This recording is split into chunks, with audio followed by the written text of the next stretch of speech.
अस्सलाम वालेकुम नाज़रीन, मैं हूं अरसलान खोकर। आप देख रहे हैं प्रोग्राम प्ले फील्ड। कल हमने बड़ी डिटेल गुफ्तगू की। आज अब से जब आप प्रोग्राम देख रहे होंगे, इस प्रोग्राम के आखिर के आधे घंटे बाद यानी 5:30 बजे आज पाकिस्तान फुटबॉल फेडरेशन के इलेक्शंस का इनेकाद हो रहा है।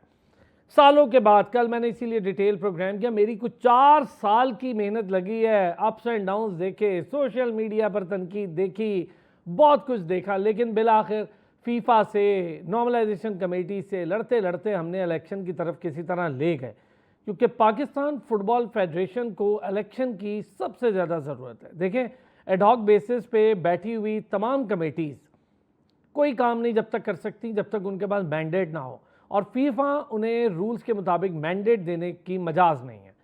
ये एक इलेक्टेड बॉडी काम करती है, जैसे हॉकी की हो, फुटबॉल में भी यही होता है, क्रिकेट में भी यही होता है, एथलेटिक्स में भी यही होता है, ओलंपिक्स में भी यही होता है, और यहाँ नहीं पूरी दुनिया में ऐसा होता है। एडहॉक बॉडीज सिर्फ टेम्प्रेरी होती हैं, लेकिन यहाँ तो 8-10 साल बैठ गई। खैर, मुबारक हो उस तमाम स्टेक होल्डर्स को भी, फुटबॉलर्स को भी, जिनके लिए मैं फ़ाइट करता रहा और करता रहूँगा आगे भी। अगर ये बॉडी ठीक से काम नहीं करेगी तो इसको भी हम इंशाल्लाह मंतकी अंजाम तक पहुँचाएँगे। लेकिन ताहा अली ज़ई मैं समझता हूँ एक पाकिस्तान का बेहतरीन और शानदार डायनामिक नेम है। अपना क्लब कराची यूनाइटेड कमाल का रन करते हैं और यंग ब्लड हैं और बहुत पढ़े लिखे और डिसेंट एक पर्सनालिटी के मालिक हैं, और हमेशा से मेरिट को तरजीह देते हैं। मुझे उनसे बहुत उम्मीदें हैं। दूसरी तरफ मोहसिन गिलानी साहब हैं, जो ऑलरेडी नॉर्मलाइजेशन कमेटी के सपोर्टेड मेंबर हैं, तो वहाँ तो मामलात वैसे ही बड़े गड़बड़ हैं। खैर, वो आप ख़ुद देख लीजिएगा जब इलेक्शन होंगे, हम उसके बाद एक प्रोग्राम भी इंशाल्लाह करेंगे। आज हमने बात करनी है क्रिकेट को लेकर। क्रिकेट PSL का इख्तिताम और बांग्लादेश सीरीज़ की शुरुआत बड़ा इंपॉर्टेंट होगा पाकिस्तान के लिए। बड़ा ही एक बेहतरीन मौका है उनके लिए जो बाहर रहे टीम से 2-3 साल और इन एंड ऑफ आते रहे, लेकिन बाहर रहे। अब उन्होंने परफॉर्म किया PSL में, PSL की बुनियाद पे और कुछ डोमेस्टिक की बुनियाद पे वो आ रहे हैं। Faheem Ashraf one of them, Hasan Ali one of them, Khushdil भी वन ऑफ देम, और इम्पॉर्टेंटली साहिबजादा फरहान बेचारे को कई बार लाते हैं और चौथे, पाँचवें नंबर, तीसरे नंबर पे खिला देते हैं। उसका ओपन नंबर है, वो उसको नहीं कराते हैं। इस्लामाबाद यूनाइटेड ने ओपन करवाई तो आपने देख लिया, मुतवातर उसने शानदार परफॉर्मेंसेस दी। आज बड़ी डिटेल गुफ्तगू बांग्लादेश सीरीज़ को लेकर, आगे आने वाले वर्ल्ड कप को लेकर, यंग स्क्वाड को लेकर, कैसे हमने काम करना है यंग स्क्वाड के साथ, और ये वो यंगस्टर्स हैं जिन्होंने परफॉर्म किया है या इसके अलावा हैं जिन्हें सेलेक्ट नहीं किया गया। फिर हमारी जो NCA है वो कैसे काम कर रही है, बहुत कुछ वहाँ पर हो रहा है, उसकी डेवलपमेंट भी आपको बताऊँगा। वसी शाह ने आज हमें ज्वाइन किया। वसी शाह हमारा रेगुलर पैनल रहे, बड़ा शानदार तरीके से PSL हम लोगों ने साथ की, और साथ ही साथ ज़ीशान नादिर महसूद ने हमें ज्वाइन किया। बेहतरीन फर्स्ट क्लास क्रिकेटर पाकिस्तान में रहे और बड़ी टीम के क्रिकेटर रहे जिसको मिसबा लीड करते रहे, बड़े शानदार बॉलर। और बहुत शुक्रिया ज़ीशान, आपने भी आज हमें ज्वाइन किया, थैंक यू सो मच। वसी बड़ी हमने मज़ेदार डिस्कशंस की, बहुत खबरें लेकर आए, बहुत कुछ किया। PSL का ताज सज गया लाहौर के सर, और बड़ी अनयूजुअल परफॉर्मेंस में आखिरी टाइम पे लाहौर फंस गई थी पेशावर के साथ, जब 9 पॉइंट्स थे और पेशावर के 2 मैचेस थे और लाहौर का क्या खेली लाहौर, उसके बाद हारी नहीं एक भी मैच। और मज़े की बात है कि उन्हें प्ले ऑफ भी 2 खेलने पड़ गए ना, एलिमिनेटर 1 और फिर 2। बिस्मिल्लाहिर्रहमानिर्रहीम, thank you for having me. देखिए, सबसे पहली बात तो ये है कि क्रेडिट गोज़ टू एवरीवन, जितने भी स्टेक होल्डर्स थे, हमारे सिक्योरिटी फोर्सेस हैं, हमारा क्राउड है, PSL मैनेजमेंट है, जितने भी मोहसिन नकवी साहब हैं, जिनकी बदौलत हमारा ये जो PSL है, जो विंडो हमें थोड़ी सी मिली, हमने उसके अंदर अपने दुश्मन को एक पैगाम दिया कि हम कर सकते हैं। और जिस तरह हमने आपकी फैंटी लगाई जंग के मैदान में, इसी तरह हम ग्राउंड्स में भी आपको फैंटी लगाएंगे। और फिर ये जो कल बांग्लादेश की सीरीज़ शुरू हो रही है, ये बहुत बड़ा एक अचीवमेंट है। उसके बाद देखें, जब आप कोई PSL, कोई भी फ्रेंचाइज क्रिकेट टूर्नामेंट होता है, उसमें आप एक टीम की मेहनत देखते हैं। मैंने बड़ा इस चीज़ को, जब लाहौर कलंदर जिस वक्त जीता, तो उस वक्त मैंने पीछे माजी के झरोकों में गया, तो पहले 4 सीज़न टीम बॉटम पे फिनिश हुई और लोगों ने पता नहीं क्या कुछ नहीं कहा। लेकिन credit goes to Lahore Qalandars team management, जिस तरह उन्होंने टीम अपनी बनाई। अब देखें, आपको मैं नाम गिनवाऊंगा कि नईम, सलमान मिर्ज़ा, मिर्ज़ा ताहिर बेग, सलमान इरशाद, ज़मान खान, शाहीन अफरीदी, फ़खर ज़मान, हारिस रऊफ़, इनमें कुछ तो उनके पीडीपी के अपने प्लेयर्स हैं, लेकिन सब ये कहते हैं कि ये जो शाहीन है या ज़मान खान है या जहांदाद खान है, ये पाथ से आए हैं, पीसीबी के उससे आए हैं। लेकिन सर, पीसीबी के पाथ से आने वाले बहुत सारे और प्लेयर्स की लिस्ट में अगर निकालना शुरू करूं, जिनको कोई मौका नहीं मिला, कोई जगह नहीं मिली पीडीपी जैसी, तो वो उनके हालात देख लें। हमारे सामने 2-3 नाम तो इधर इस्लामाबाद में फिर रहे हैं। ओन अब्बास को देख लें, अली इमरान को देख लें, सजावल रियाज को देख लें, फैज़ान रियाज को देख लें।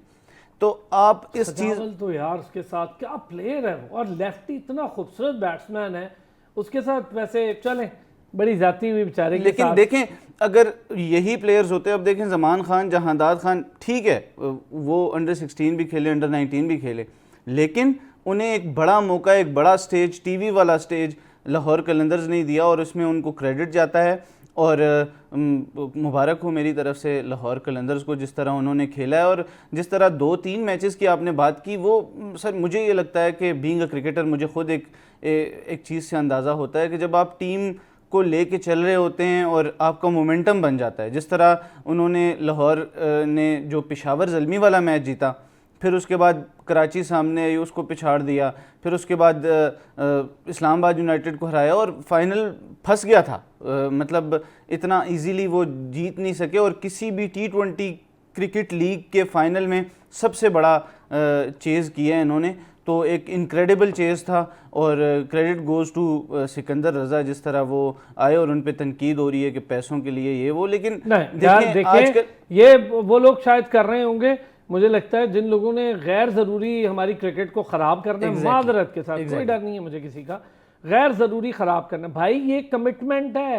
मुझे बताएं, पैसे आपको आईपीएल में कम मिलते हैं, पैसे आपको बिग बैश में कम मिलते हैं, पैसे इंग्लैंड की लीग्स में हंड्रेड्स में कम मिलते हैं। रिशान भाई, मैं सिकंदर रजा को लेकर बात कर रहा हूं कि गैर ज़रूरी आप देखें कुछ हिस्सों से कुछ पॉकेट्स तनकीद करना शुरू हो गए, टीम जीत गई, सिकंदर कमिटमेंट की वजह से, क्या कमाल की उसकी स्पिरिट है कि वो उतरता है और खेलने आ जाता है। इसमें पैसों का क्या ताल्लुक है यार, ये बहुत बड़ी ज्यादती है। जी बिल्कुल, आप बिल्कुल ठीक कह रहे हैं कि जो कमिटमेंट उन्होंने दिखाई है कि आप इंग्लैंड में 5 दिन का टेस्ट मैच खेलते हो, वहां पे दूसरी इनिंग्स में आप 50 करते हो, फिर वहां से आप ट्रेवल करते हो, 8 घंटे की फ्लाइट है, 6 घंटे 3 घंटे उन्होंने ड्राइव भी किया है, उसके बाद आप 10 मिनट पहले मैच से पहुंचते हो और फिर परफॉर्म करके अपनी टीम को टाइटल जिताते हो। मेरे ख्याल से जितना भी उनकी तारीफ की जाए कम है। जो भी उनको क्रिटिसाइज कर रहे हैं, ये थोड़ा सा अनफॉर्चुनेट है। हम बीइंग अ पाकिस्तानी, हमें थोड़ा सा सोचना चाहिए कि हम किसी की ग्रोथ को जो है उसको अप्रिशिएट करना चाहिए।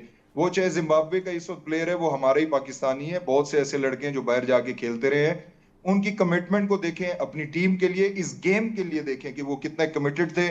सबसे पहले उनकी अच्छी बात यह कि उनको आईपीएल का कॉन्ट्रैक्ट मिल रहा था, उन्होंने वो छोड़ा और पीएसएल खेला। यहाँ पे उनकी कमिटमेंट देखें कि वो टेस्ट मैच के लिए गए और वापस आके उन्होंने अपनी टीम को टाइटल जिताया।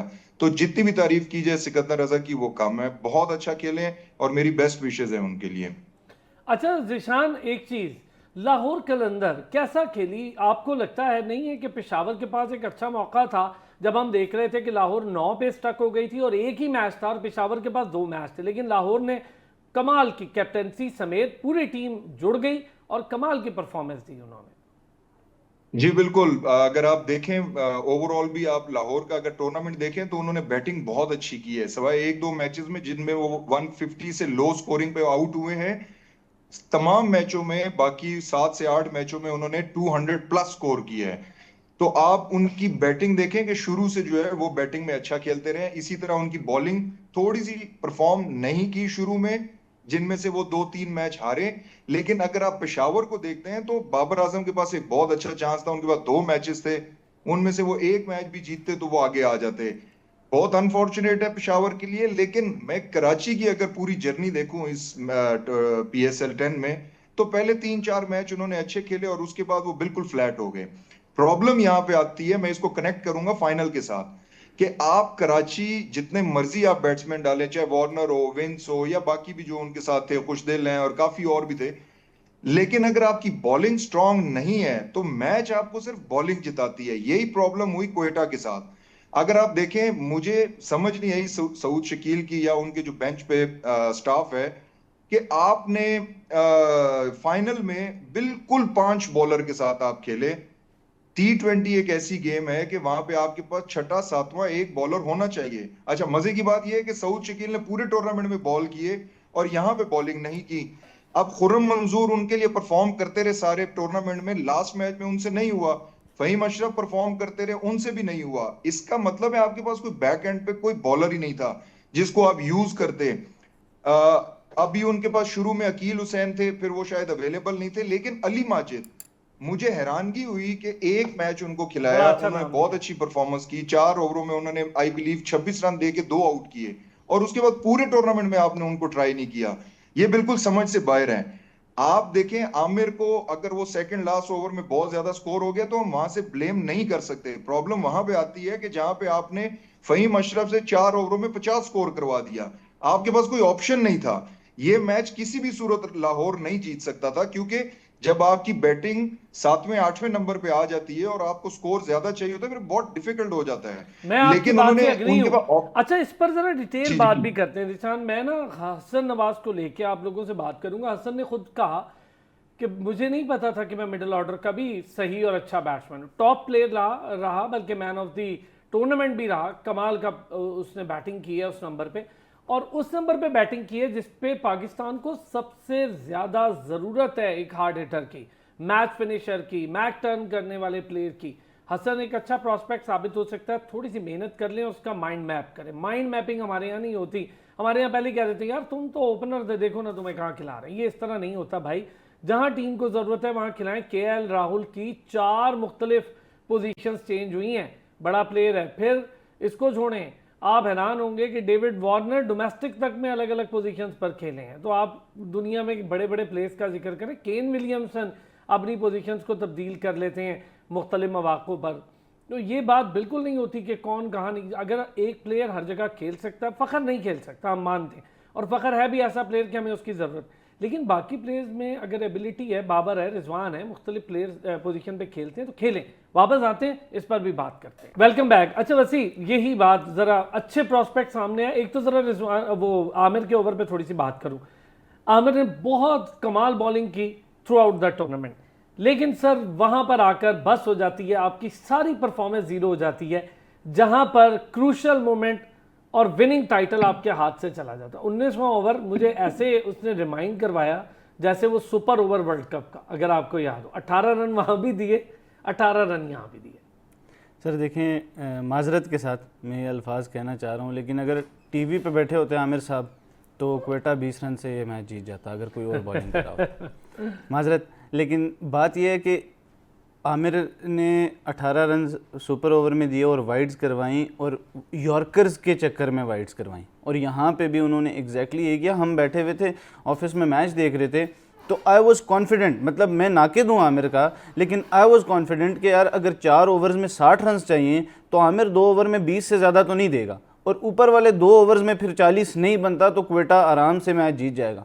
लेकिन जब आमिर साहब आए और उन्होंने जो किया, तो थोड़ा सा मुझे जो का लगा वो उनकी फ़िटनेस का, मतलब उम्र का तकाजा है अब कि वो उस तरह वो फिटनेस नहीं है, इस वजह से वो 2 ओवर ऊपर नीचे। और फिर क्राउड आपको पता है 34,000 लोग जब, और आपके ऑपोजिशन को वो जब चीयर कर रहे होते हैं तो यू कैन इमेजिन कि वो कितना मुश्किल हो जाता है किसी भी प्लेयर के लिए। लेकिन इतने तजर्बे के बाद मैं नहीं मानता। देखिए यही तो फाइट, और इतना तजर्बा, इतनी इंटरनेशनल क्रिकेट और रोज का इतना क्राउड फेस करना, ये मैं नहीं मानता। लेकिन देखें फिर कुछ चीज़ें आपके सामने आती हैं जब आप किसी और को बिला वजह टारगेट करते हैं किसी भी जगह पे बैठ के, तो वो जब चीज़ें आपके सामने आती हैं जो तनकीद का निशाना बन रहा है। एग्जैक्टली वो कहते हैं ना, जो हम पे गुजरे थे रंज सारे, जो खुद पे गुजरे तो लोग समझे। तो जब खुद पे गुजरती है, जब खुद पे आती है, तो फिर इंसान को समझ आती है कि कोई भी, मतलब मैं बीइंग अ क्लब क्रिकेटर या डोमेस्टिक लेवल पे खेल रहा हूँ, मैं कभी भी नहीं चाहूँगा जहाँ पे मुझे कोई नहीं देख रहा होता सिवाय मेरे कोचेज़ के और 2-4 मेरे दोस्तों के,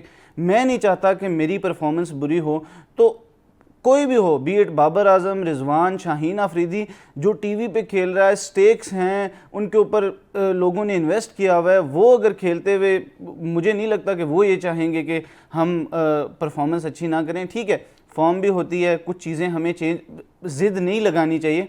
जब हमें कोई बड़ा कुछ कहता है तो हमें उसकी सुन लेनी चाहिए कि ठीक है। लेकिन आप टीवी पे एसी वाले कमरे में बैठ के अगर बातें करेंगे और फिर जब आपको स्टेज मिलेगा और स्टेज पे आप ये परफॉर्मेंस करेंगे तो फिर माजरत ही है मेरी तरफ से। और दूसरी बात जो ज़ीशान भाई ने की, तो वो जो 6 बॉलर्स वो वैसे वसीम जूनियर को खिलाते थे, लेकिन फाइनल में वो इंजर्ड हो गए, तो इस वजह से उनका थोड़ा सा टीम कॉम्बिनेशन जो है अच्छा बड़ा डैमेज हुआ है। वो वसीम जूनियर बहुत अच्छी परफॉर्मेंस, तो उन्होंने जो परफॉर्मेंस दी थी बॉलिंग में ख़ास तौर पे, और डेथ ओवर्स में वो रिवर्स स्विंग करना भी थोड़ा बहुत जानते हैं, तो जब बॉल थोड़ा पुराना होता है तो वो रनजों को भी रोकते हैं और आखिर में 1-2 विकेटें। और वहाँ पे सिकंदर रज़ा और कुशाल परेरा में से एक की विकेट हम क्वेटा को चाहिए थी, अगर दोनों में से कोई भी एक आउट हो जाता तो बड़ा कमाल आउट हो जाते। लेकिन सिकंदर रज़ा ने, मैं यहाँ पे एक चीज़ और ऐड करना चाहता हूँ कि IL T20 जो होता है अबू धाबी में, इसी तरह एक मैच में आमिर को पहले भी वो 18 रन्स कर चुके हैं। वो डेजर्ट वाइपर्स से खेलते हैं वहाँ पे आमिर, तो वहाँ पे भी आमिर को ये 18 रन्स कर चुके हैं। और अगर बहुत पीछे जाएं तो हम बड़ा तनकीद करते हैं सईद अजमल पे 2010 वाला जो वर्ल्ड कप है, लेकिन उसमें भी आमिर साहब ने हस्ब तौफीक 16 रन्स दिए थे। 2 ओवरों में 35 रन्स चाहिए थे ऑस्ट्रेलिया को, तो 16 रन्स आमिर साहब ने दिए और फिर आखिरी ओवर में 19 रन्स बने। तो ये एक लंबी स्टोरी है, बड़ी लंबी स्टोरी लिया है। ज़ीशान, क्या हुआ मोहम्मद आमिर की इतने तजर्बा और इतनी कमाल परफॉर्मेंस पूरे टाइम पर? कोई ख़ास रीज़न है कि मोहम्मद आमिर वर्ल्ड कप में भी उनको मौका मिला सुपर ओवर का, वहाँ भी नहीं करवा पाए, यहाँ मौका मिला तो यहाँ भी उन्होंने 18 रन दे दी, क्या वजह है? देखिए असलान भाई, आप वसीम भाई मैं कहूंगा, तो उनको अगर आप देखें तो उन्होंने एक दफा, एक बच्चा था, हम कहीं कैंप में थे, तो वो बच्चे के पास बॉल आई तो उसने जो है वो पांव से किक मार के आगे कर दी, तो वसीम भाई ने वहीं पे उसको मना किया। उसने कहा यार ये बॉल जो है ये आपको रिस्क देती है, इसको फील्डिंग में आपका पांव लगता है वो डिफरेंट है, आप इसको पांव मारते हो तो ये डिफरेंट है।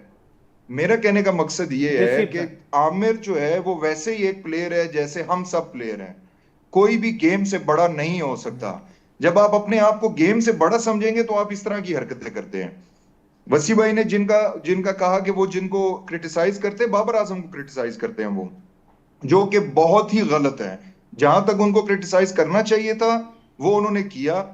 अहमद शहजाद और आमिर जो है वो बहुत ज्यादती कर रहे हैं। अब हमारा एक ही वर्ल्ड क्लास प्लेयर है, उससे अच्छा प्लेयर आपके पास इस वक्त नहीं है, और अगर हो भी तो भी जितनी उसकी परफॉर्मेंसेज हैं, बैड पैच सब पे आता है। आप विराट को देखें, इन बाबर को तो अभी 1 साल हुआ है, विराट ने 3 साल कोई स्कोर नहीं किया, लेकिन उनका मीडिया तो उनको ऐसे नहीं कर रहा था, वहां के प्लेयर्स तो उनको ऐसा नहीं कर रहे थे, वो उनको बैक कर रहे थे, क्योंकि वो उनका प्रोडक्ट है जो दुनिया में पहचाना जाता है। अगर आप अपने प्रोडक्ट को गंदा गंदा बोलोगे तो दुनिया कैसे अच्छा बोलेगी? तो आपको हमेशा अपनी प्लेयर की इज्जत करनी चाहिए। हाँ, डिफरेंसेस होते हैं, आपके कोई भी प्रॉब्लम्स होते हैं, आप उसको नेशनल टीवी पे नहीं, आप उनको पर्सनली जाके बोल सकते हो। आमिर जो है वो उनसे सीनियर है, ऐसा नहीं है कि वो बाबर उनकी बात नहीं सुनेंगे या उनको कहेंगे मैं आपकी बात नहीं सुनता। अगर कोई प्रोडक्टिव और कंस्ट्रक्टिव कोई बात करेंगे, नहीं, अगर बाबर ने तो अपनी कप्तानी में सर इमाद हर वक्त जो माइंड में नेगेटिव थॉट्स रखते हैं वही आपके एक्शन में भी नजर आते हैं। आपसे वैसे सोचा नहीं जाता, मेरी आवाज अगर आप तक डिलीवर नहीं होता। अगर मैं पॉजिटिव हूं, मैं पॉजिटिव सोचूंगा, मैं गेम को भी पॉजिटिव लूंगा, मैं ओपोनेंट को भी पॉजिटिव लूंगा, मेरी एक राइवलरी चलेगी उसके साथ। मैं, वो बैट्समैन है, मैं बॉलर हूं, मैं उसको हमेशा आउट करने की कोशिश करूंगा, मैं उसको स्लेजिंग भी करूंगा, लेकिन इसका मतलब ये नहीं है कि मैं ग्राउंड के बाहर भी उसका दुश्मन हूं। तो जहां तक जिस प्लेयर की क्रिटिसिज्म होनी चाहिए वो करनी चाहिए, हमने भी की, आपने भी की। हमने यहाँ प्रोग्राम में बैठ के बाबर आजम को कहा कि वो दोस्तियां यारियां निभा रहे हैं, अपनी कैप्टनसी ठीक नहीं कर रहे, जिसका उनको नुकसान हुआ। उनको शायद समझ आ गई इस बात की, लेकिन मेरे ख्याल से आमिर को भी समझ आना चाहिए कि जो भी हुआ वो खत्म हो गया, हम यहाँ से अब आगे बढ़ना चाहिए हमें। सर ये बताएं, इमाद वसीम बहुत ज़्यादा कभी स्ट्राइक रेट पे बात करते थे, कभी कैप्टनसी को लेकर बात करते थे, कभी बाबर की अपनी परफॉर्मेंस के उन्हें T20 का प्लेयर नहीं मानता। इमाद वसीम की तरह अपनी आप परफॉर्मेंस देखें, जब से उन्हें रिटायरमेंट वापस लेकर आए हैं, क्या किया उन्होंने? अच्छा, इमाद वसीम से पहले मैं थोड़ा हसन नवाज पे बात कर लूं, मैं भूल गया आप उनके बारे में बात कर रहे थे। हसन नवाज मेरी कोचिंग में इंटर डिस्ट्रिक्ट खेले और वो मेरे ही ग्राउंड का बच्चा है। वाह। मेरे साथ वाले क्लब में वो खेलता है। मैं आसिफ मेमोरियल में हूँ, वो लकी स्टार में है, तो वो मेरे साथ ही खेला है 4-5 साल से। मैं बहुत अच्छी तरह उसको जानता हूँ, उसकी जर्नी को भी जानता हूँ, वो कौन से बैकग्राउंड से आया, कैसे खेला, यहाँ पे कैसे मेहनत की, अपनी बहन के साथ यहाँ पे रहते हैं और वो उनको सपोर्ट करती हैं, जो जैसे उन्होंने बताया भी।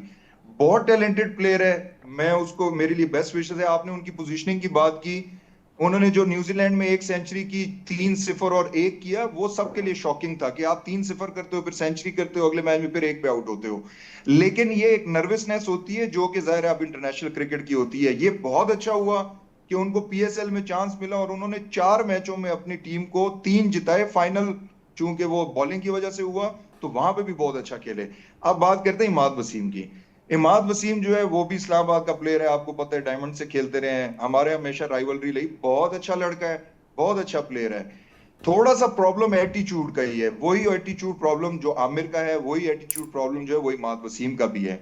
मुझे नहीं पता इन दोनों को टीम से बाहर रखने में बाबर आजम का कोई रोल रहा है, नहीं रहा। अगर नहीं, भी रहा लेकिन है बाबर के तो होते देखिए, हुए मैं वापस आए हैं। अगर अगर आपको भी बहुत अच्छी तरह पता है अरसलान के यहाँ के इस्लामाबाद की पॉलिटिकल जो डायनामिक्स है, उसमें मेरी किसके तरफ ज्यादा वो है और किससे मैं अगेंस्ट हूं। लेकिन वो मेरी पॉलिटिकल एक राइवलरी है उनके साथ। अगर मैं ये सोचता रहूं कि मुझे उन्होंने नहीं खिलाया तो मैं अब उनको जो है बोलता रहूं, मैंने उनके बारे में कभी कहीं पे किसी भी जगह पे बात नहीं की। मैं अभी भी उनका नाम नहीं ले रहा, आपको अच्छी तरह पता है।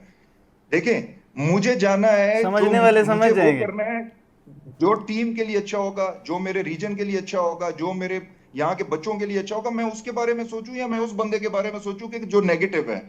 तो मुझे, अगर बीइंग मेच्योरिटी, मुझे ये मेच्योरिटी है, तो मेरे ख्याल से इमाद वसीम को भी सोचना चाहिए। अच्छा, जहां तक उनकी परफॉर्मेंस की बात है, ये मैं कई दफा पहले भी कह चुका हूं, वो बहुत अच्छा बॉलर है, बैट्समैन अच्छा है, लेकिन वो कभी भी उसने प्रेशर में स्कोर नहीं किया।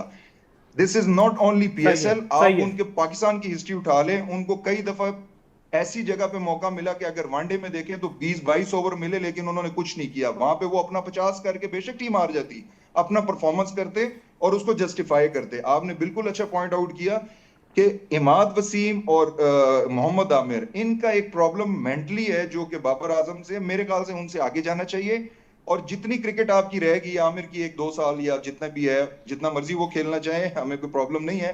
लेकिन जितनी उनकी क्रिकेट रहेगी और इमाद की रहेगी है, वो एक अच्छे नोट पे खत्म करें, एक अच्छे टर्म्स बनाएं। वो ठीक हो आपका गया। प्लेयर है, आपका वसीम, जूनियर है, उसको इमाद सपोर्ट वसीम। करें और दुनिया में उसका नाम बनाएं। सर देखिए, मैं तो उनके साथ खेला भी हूँ और बात यही है कि एटीट्यूड का ही प्रॉब्लम है। वो ख़ुद को, बहुत अच्छी बात की जिशान भाई ने, कि ये जो सब लोग हैं, कुछ जो टीवी पे बैठ के बातें करते हैं, ये ख़ुद को गेम से बड़ा समझने लग गए हैं।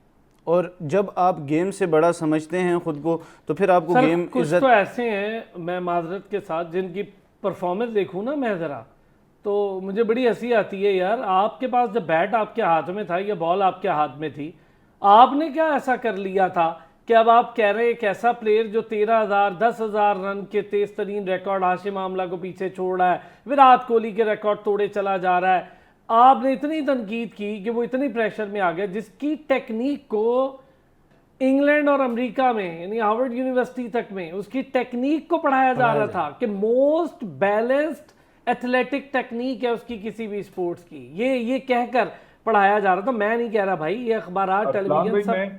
अब मैं एक ब्रेक लेता हूँ जिशान, एक ब्रेक के बाद इस पे करते हैं, बाद एक छोटे से ब्रेक लेते हैं, वापस आते हैं, इस पे बात कर। वेलकम बैक वसी। इससे पहले कुछ कहे मैं चाहूंगा, जिशान कुछ कह रहे थे।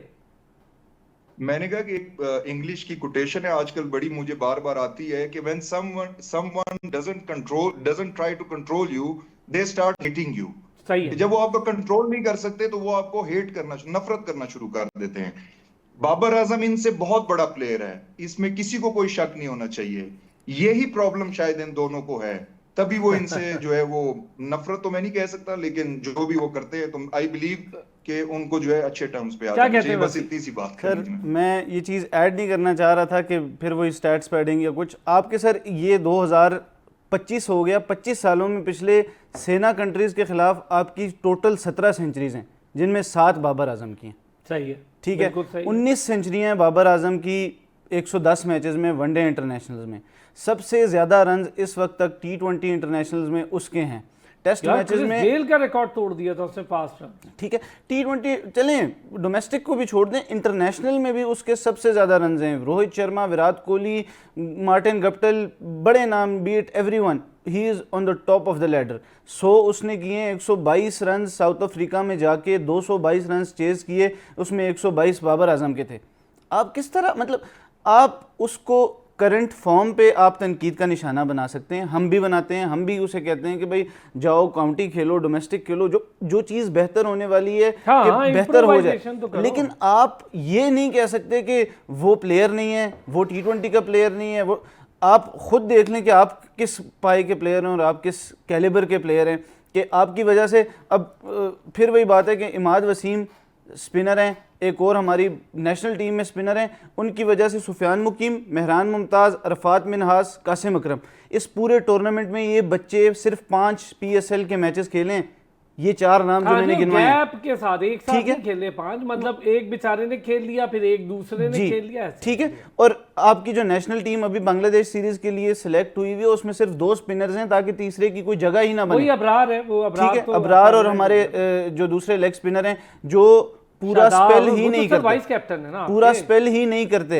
PSL में कितने मैचेस में उन्होंने पूरे 4 ओवर्स किए हैं, जिसमें किए उसमें बड़ा फेंटा पड़ा है, या दूसरी टीम लेट गई है, 6 आउट थे, आखिरी 4 उन्होंने आउट कर दिए। आप उस परफॉर्मेंस पे अगर कहें कि हम, और फिर दूसरी चीज़ है, माइक हैसन ने कल जो बाबर आजम को बहुत ज़्यादा वो करते हैं, बाबर आजम के लिए एक बड़ा स्टेटमेंट दिया। छोटी सी बात थी लेकिन बहुत बड़ा स्टेटमेंट था कि Babar is improving and he is in our plans. नहीं, उसने तो डे 1 जब ज्वाइन कर रहा था माइक हैसन, और मैंने पहले खबर ब्रेक की थी भाई, उसने ज्वाइन कर रहा था, उसने पीछे कहा मुझे रिजवान, बाबर और शाहीन ये तीनों मुझे तीनों फॉर्मेट में चाहिए और मैं जब चाहूंगा इनको यूज करूंगा। और फिर नसीम शाह की आप परफॉर्मेंस देखें, अगर आपने, यार मैं बड़ा डिसअपॉइंट, मुझे बहुत पसंद है नसीम शाह। अच्छा बॉलिंग की बात करें, जिशान भाई क्या हुआ नसीम शाह को यार? मैंने वसीम अकरम की एक चीज़ शेयर की, क्या बात है वसीम भाई की यार, जब भी बात करते इतनी टेक्निकल, इतनी कमाल, और लोग सीखते ही नहीं है उनसे। देखें दुनिया भर में लोग सीख रहे हैं। कहा उसने नसीम शाह के लिए था, ऑस्ट्रेलिया के एक यंग और डोमेस्टिक क्रिकेटर ने कहा मेरे में ये खामी थी, वसीम भाई ने ये बात PSL में की तो मैं सीख रहा हूँ। मतलब नसीम को क्या हुआ है जिशान भाई, क्या आउट ऑफ कलर क्यों है? अभी क्या एज है यार उसकी? देखिए वसीम भाई की बात मैंने नहीं सुनी, लेकिन जो टेक्निकल पॉइंट आप शायद बता रहे हैं, अगर मैं उसको रेप्लिकेट करूं तो वो यही है कि जो उसका फ्रंट फुट है वो शायद फाइन लेग या स्क्वायर लेग की तरफ जाता है, शायद यही बात है। पहुंच गए सर, पहुंच गए आप। तो मैंने उनकी बात नहीं सुनी, लेकिन एक बीइंग अ बॉलर आप देख लेते हो आपके उसका क्या प्रॉब्लम है। अब ये प्रॉब्लम 2016 के डेब्यू से लेकर 2025 तक 9 साल हो गए हैं, ये किसी में कोई प्रॉब्लम नहीं है अरसलान भाई, ये प्रॉब्लम सिर्फ नसीम शाह में है, ये प्रॉब्लम हमारे ही प्लेयर्स में है। जो बात उनको बताई जाती है वो फॉर ग्रांटेड लेते हैं। अगर देखें, मैं आपको एक और मिसाल देता हूं, शाहिद असलम जो है उनको कोच बनाया गया, बैटिंग कोच। सबसे पहले ये है कि उनको बनाया ठीक किया या गलत, इस पे बहस हो सकती है, लेकिन अगर वो बन गए हैं तो आपको उनकी इज्जत करनी चाहिए। अगर आपको वो कोई बताते हैं, लेट्स सपोज वो आपको गलत भी बताते हैं, भाई आप सुन लो, दूसरे से डिस्कस कर लो कि शाहिद भाई ने मुझे ये बताया, ये ठीक है गलत है। अगर वो कहे ठीक है तो उसको एब्जॉर्ब करो, अगर कहे गलत है तो छोड़ दो। लेकिन अगर मैं ये कहूं कि मैंने शाहिद असलम की बात ही नहीं सुननी, तो फिर तो बहुत प्रॉब्लम हो जाएगी। सही है। अगर नसीम शाह के पास जो है वो अजहर महमूद कोच है और साथ में आकिब जावेद है, ये मैं एजम्पशंस कर रहा हूं, इसमें कोई सच्चाई नहीं है, मैं सिर्फ ये बताना चाह रहा हूं कि अगर ऐसा तो नहीं हो सकता कि आकिब जावेद और अजहर महमूद नसीम शाह को कुछ बता नहीं रहे, क्योंकि वो भी दोनों फास्ट बॉलर रहे हैं और स्विंग बॉलर, और बहुत अच्छे स्विंग बॉलर रहे हैं दोनों। तो अगर वो उनको कुछ बताना चाह रहे हैं, और इससे पहले वकार यूनुस भी कुछ बताना, इसका मतलब है या तो सब कुछ सारे जो है वो नसीम को कुछ नहीं बता रहे, या सब बता रहे हैं और वो इंप्लीमेंट नहीं कर रहे। मेरे ख्याल से वो इंप्लीमेंट नहीं कर रहे। ओके, एक मिनट दीजिएगा जिशान, मुझे यहाँ एक मिनट दीजिएगा। जी वसी सर, मैंने पिछले दिनों एक बात की थी कि हमारे प्लेयर्स का मसला ये है, आप बहुत बड़े कोचेज़ ले आए, ये 2-3 नाम लिए, ये जो पिछले 9 साल हैं इसमें आपके साथ जेसन गिलेस्पी भी आए, शॉन टेट भी आपकी टीम के साथ रहे, कोई बड़ा बॉलर जो ना रहा, और फिर ये इंटरनेशनल लीग्स में जाके खेलते हैं तो वहाँ पे भी बॉलिंग कोचेज़ होते हैं। तो बिल्कुल सही कह रहे हैं जिशान भाई कि आप आपको प्रॉब्लम ये है कि आप सीखना नहीं चाहते, या तो कोई बता नहीं रहा, और ऐसा नहीं हो सकता कि आपको 9 साल में किसी ने एक बेसिक चीज़ ना बताई हो कि आपका पाँव जो लैंडिंग में है वो ठीक नहीं पड़ रहा। यार वसीम अकरम कमेंट्री में बता रहा है बेचारा, वो कह रहा है मैंने खुद भी डिस्कस किया, वकार यूनुस ने नीचे जाके बता। दूसरा मुझे बड़ा अच्छा लगा जब वसीम अकरम ने कहा कि यार जब चीज़ें सीखना हो ना, तो मैं बड़ा डिसअपॉइंट हुआ था। उसने कहा मैं बहुत खुश हूँ, हसन अली ने बहुत इम्प्रूव किया। वसीम अकरम का कहना था, उसने कहा कि कुछ खामियां आई थी, हालांकि हसन बड़ा कमाल बॉलर था। हसन की क्वालिटी ये थी कि उसकी पेस बहुत नहीं थी, लेकिन जब बैट्समैन उसको मारने लगता था ना, तो वो गुड लेंथ से बॉलिंग, जो पुराना एक रिवायती फार्मूला है, गुड लेंथ से बॉल उठाना शुरू करता था, एक शॉट लगता था, एक ऊपर खड़ा हो जाता था, विकेट मिल जाती थी। हसन वो सारा कुछ भूल रहा था, लेकिन जब काउंटी खेला, डोमेस्टिक उसने भरपूर खेली, खामोशी से खेला, तो उसने इम्प्रूव किया। तो ये कर सकता है हर कोई ज़िशान, अगर हसन इतनी शानदार बॉलिंग कर सकता है तो। देखें, जैसे वसी भाई ने कहा कि वकार भाई की उन्होंने मिसाल बताई, और मैंने शायद आपसे ऑफ द रिकॉर्ड या वैसे मैंने आपसे बात की कि मैंने जो सारी बॉलिंग सीखी वो पाकिस्तान टीम का पहला कैंप जो अटेंड किया उसके 10 दिन में सीखी। मेरी बॉलिंग में ये प्रॉब्लम नहीं था कि मैं तेज नहीं कराता, मेरा कोई और प्रॉब्लम मेरे रन अप में था, जिसकी वजह से मेरी लाइन लेंथ सारी खराब थी, कंट्रोल नहीं था बॉल पे, मैं तेज भागता था। किसने दो चीजें मुझे वकार भाई ने बताई, स्लो भागो और अपनी जो स्टेप्स हैं वो एक जितने रखो, दैट्स इट। उन्होंने मुझे कोई ये नहीं बताया हाथ यूं पकड़ते हैं, स्विंग यूं कराते हैं, नहीं नहीं नहीं, ये मैंने खुद सीखनी है। मैं आपको रिस्ट बता सकता हूं, रिस्ट इस्तेमाल करना नहीं सिखा सकता। मैं आपको रनअप समझा सकता हूं, रनअप ठीक आपने खुद करना है। इसी तरह अगर नसीम को वसीम भाई, वकार भाई, शॉन टेट, बाकी जितने भी हैं वो बता रहे हैं तो ठीक उसने खुद करना है। और इसमें थोड़ी सी जिम्मेदारी मैं कोचेस पे डालूंगा कि मैं आजकल के दौर में, पहले ऐसा नहीं होता था क्योंकि पहले टेक्नोलॉजी का यूज नहीं था, आजकल टेक्नोलॉजी का यूज है। मैं आकिब जावेद हूं, मैंने नसीम को बताया तुम्हारा पाँव ठीक नहीं आता, इसको सीधा करो। अब तो सिर्फ मेरा काम ये नहीं है कि मैं उसको बता भी दूं, मैं उसको नोटिस भी करूंगा कि वो उसमें कितनी इंप्रूवमेंट लेके आ रहा है। मैं उससे देखूंगा भी, क्योंकि वीडियो तो हर ट्रेनिंग सेशन में अब बनती है बॉलर्स की, तो मैं देखूंगा टाइम बाय टाइम, रोज देखूंगा कि मेरी उसमें कितनी अगर आकिब जावेद सिर्फ बता के भूल रहे हैं और वो सिर्फ सुन के भूल रहे हैं तो दोनों का भी कसूर है, लेकिन आकिब भाई का इतना फिर भी कसूर नहीं है, या किसी भी और कोच का। सही बात है। प्लेयर को देखिए जिस लेवल पर ये हैं वसी, इस लेवल पर आपने खुद इम्प्रूव करना होता है। सर देखें, एक एग्जांपल दूंगा, हालांकि वो इस टाइम उनकी फॉर्म इतनी अच्छी नहीं है, लेकिन हारिस रऊफ जब उन्हें लाहौर कलंदर्स ने पिक किया तो उनका जो रनअप था, जिस तरह जिशान भाई ने कहा, वो मतलब टेनिस बॉल में आपका क्या रनअप होता है, कोई कुछ भी नहीं, कदम ना उनकी, वो अभी तक ले रहा है। बिल्कुल, लेकिन देखें उन्होंने इम्प्रूव किया ना with the passage of time, और 9 साल उनको नहीं हुए, वो ये 6 साल पहले की बात है, 2019 में वो पहला PSL खेले।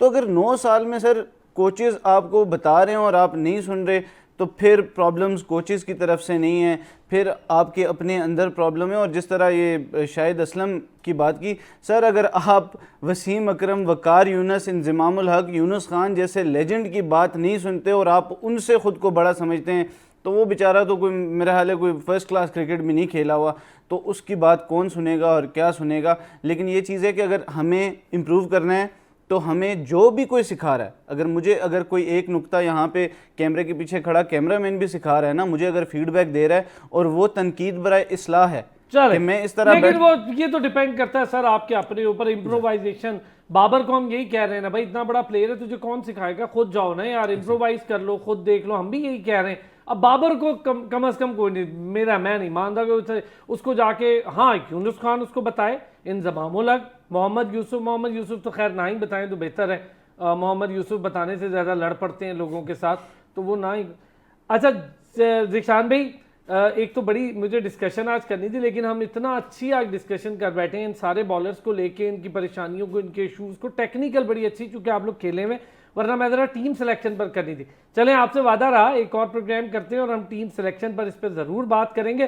ज़िशान नाज़िर महसूद साहब, thank you so much. Waseeq Shah, बहुत शुक्रिया आपका।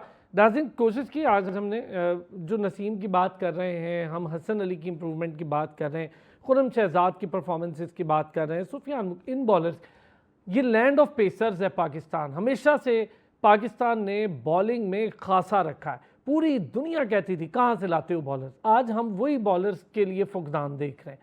उसी तरह की कमाल क्वालिटी, पेस थी, डेंजर था, शेयर पेस थी शोएब अख्तर की, बैट्समैन को हिलने नहीं देता था। बैट्समैन छक्का मारकर खुद परेशान रहता था कि यार लग तो छक्का गया है, अब ये ना हो कि अगली बॉल हेलमेट पे लगे। और उसके यॉर्कर्स, उसके इन स्विंग, ये चीज़ एक्यूरेसी है, ये कमांड है इतनी तेज़।